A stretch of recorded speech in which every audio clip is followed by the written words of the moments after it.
അത്ഭുതകരമായാണ് പാലക്കാട് സീതാർകുണ്ടിലെ അധ്യാപകനായ ശ്രീജിത്ത് കാട്ടാനയുടെ മുന്നിൽ നിന്നും രക്ഷപ്പെട്ടത്. മനസാന്നിധ്യമുള്ളതിനാൽ വാഹനം നിർത്തി ഓടി രക്ഷപ്പെടാൻ കഴിഞ്ഞു എന്നതാണ് അദ്ദേഹം പറഞ്ഞത്. സീതാർകുണ്ട് LP സ്കൂളിലെ അധ്യാപകനായ ശ്രീജിത്ത് 2 ദിവസം മുൻപ് സ്കൂളിൽ നിന്ന് വീട്ടിലേക്ക് പോകുമ്പോൾ ഒരു ആനയുടെ മുന്നിൽപ്പെട്ടു. അവിടെ നിന്ന് അത്ഭുതകരമായാണ് ശ്രീജിത്ത് രക്ഷപ്പെട്ടത്. എന്താണെന്ന് ഉണ്ടായതെന്ന് പറയാം.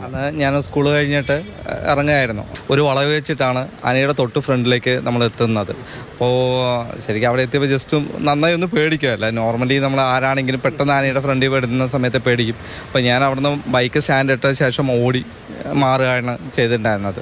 മാഷ് കൃത്യമായി തന്നെ ഒരു മാനസികമായിട്ടൊരു ഇതിൽ ധൈര്യത്തോടു കൂടി തന്നെ അതിനെ നേരിടുന്ന പോലെയാണ് തോന്നിയത് കണ്ടിട്ട്. അല്ല, അത് നമ്മളിപ്പോൾ സ്ഥിരമായിട്ട് പോകുന്ന സമയത്ത് പലപ്പോഴായിട്ട് ആനയും മറ്റ് മൃഗങ്ങളൊക്കെ നമ്മൾ കാണാറുണ്ട്. പക്ഷേ കഴിഞ്ഞ ദിവസം എന്ന് പറയുന്നത് ഏറ്റവും ഫ്രണ്ടിൽ പെട്ടു എന്നും മാത്രമാണ്. പലപ്പോഴും പലരും ഇങ്ങനെ വരുമ്പോൾ പെട്ടെന്ന് ബൈക്ക് തിരിച്ചൊക്കെ രക്ഷപ്പെടാൻ നോക്കും. പക്ഷെ അങ്ങനെ ഒന്നും നോക്കിയില്ല, കറക്റ്റ് വണ്ടി നിർത്തി ഇറങ്ങി ഓടി എന്നുള്ളതാണ്. അപ്പോൾ അതൊക്കെ ഇങ്ങനെ മുൻപൊക്കെ ആനയെ കാണാറുണ്ടോ? അപ്പോൾ ഞാനിങ്ങനെ പെടുകയാണെങ്കിൽ ഇങ്ങനെ രക്ഷപ്പെടാൻ ഇങ്ങനെയൊക്കെ ചെയ്യണം, അങ്ങനെയൊക്കെ മനസ്സിലറിയായിരുന്നു. അല്ല, ഈ ബൈക്ക് തിരിച്ചു കഴിഞ്ഞ് പറഞ്ഞാൽ പെട്ടെന്ന് നമുക്ക് തിരിച്ചിട്ട് എടുത്തിട്ട് പോകാൻ പറയുന്നത് പോസിബിൾ അല്ല എന്നുള്ളത് നമുക്കറിയാം. അതുകൊണ്ടാണ് ബൈക്ക് പോയാലും നമ്മൾ രക്ഷപ്പെടുക എന്നുള്ളതിനാണല്ലോ ഏറ്റവും കൂടെ പ്രാധാന്യം ഉണ്ടായിരുന്നത്. അതുകൊണ്ടാണ് നമ്മൾ ഓടി രക്ഷപ്പെടാനുള്ള സംവിധാനം ചെയ്ത് പെട്ടെന്ന് ബൈക്ക് സ്റ്റാൻഡ് ഇട്ടിട്ട് പോകാനാണ് നോക്കിയത്. അപ്പോൾ അതിനോടൊപ്പം തന്നെ ഈ ഫീൽഡിൽ വർക്ക് ചെയ്യുന്ന ഫോറസ്റ്റിൻ്റെ 2 ഉദ്യോഗസ്ഥരുണ്ടായിരുന്നു. ഒരു രാജേഷ്, അതുപോലെ സുജ എന്ന് പറയുന്നവർ. അവർ ദൂരന്ന് ശബ്ദം ഉണ്ടാക്കിയിട്ടുണ്ടായിരുന്നു. അപ്പോൾ ആ ഒരു ആളുകൂടി അപ്പുറത്തുണ്ട് എന്നുള്ളൊരു ധൈര്യം കൂടി ഉണ്ടായിരുന്നപ്പോൾ നമുക്ക് കുറച്ചും കൂടി പെട്ടെന്ന് പ്രശ്നമില്ലാതെ മാറാൻ കഴിഞ്ഞു എന്നുള്ളതാണ്. സഹായിച്ചു. അപ്പോൾ തീർച്ചയായിട്ടും ഫോറസ്റ്റ് സഹായിച്ചു പറഞ്ഞാൽ ആ 2 ഫീൽഡിലുള്ളവർ ശബ്ദം ഉണ്ടാക്കി.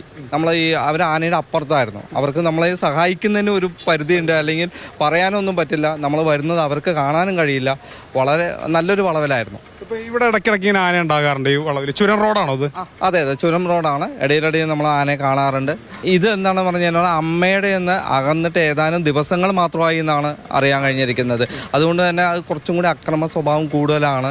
ഇത് കണ്ടിട്ട് വീഡിയോ കണ്ടിട്ട് കുട്ടികളൊക്കെ വിളിച്ചിരുന്നോ? മാഷെ അങ്ങനെ പേടിച്ച് ആരെങ്കിലും വിളിച്ചിരുന്നോ? തീർച്ചയായും ഒരുപാട് പേര് വിളിച്ചിട്ടുണ്ടായിരുന്നു. കുട്ടികൾ വിളിച്ചിട്ടുണ്ടായിരുന്നു, AU കോൺടാക്ട് ചെയ്തിട്ടുണ്ടായിരുന്നു, കുറേ അധ്യാപകർ വിളിച്ചിട്ടുണ്ടായിരുന്നു. മൽകുഴ്സി മോഹനൊപ്പം Google VS Mathrubhumi news Palakkad.